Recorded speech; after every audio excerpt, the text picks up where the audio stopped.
Looking beyond the near term, what happens to the Canadian economy and inflation depends critically on U.S. trade policy, which remains highly unpredictable. Given this uncertainty, point forecasts for economic growth and inflation are really of little use for anything.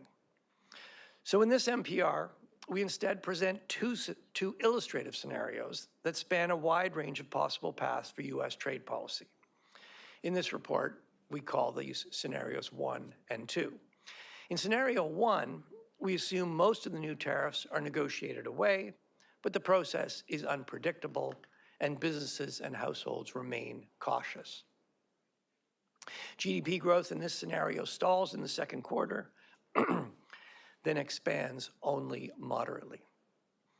Inflation drops below the 2% target for the rest of 2025 and into 2026, both because of the end of the consumer carbon tax and a weak economy.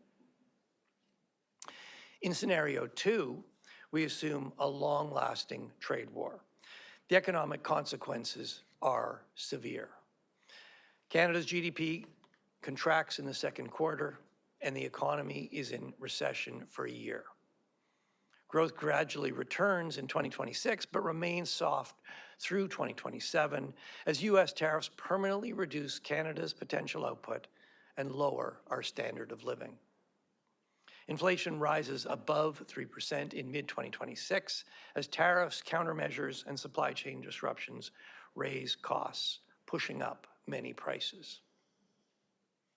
Inflation then eases as weak demand limits ongoing inflationary pressures.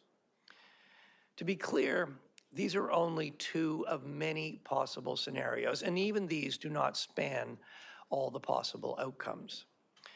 Governing Council agreed that where U.S. trade policy is relative to scenarios 1 and 2 is a moving target. The April 2nd announcement put the situation closer to scenario 2, but the partial rollback on April 9 and the new exemptions in recent days have moved trade policy back towards the middle of the two scenarios. We don't know what's coming next, and U.S. policy could well move back and forth before the situation is clearer. As we considered monetary policy, we used these two scenarios to reflect the uncertainty about U.S. trade policy.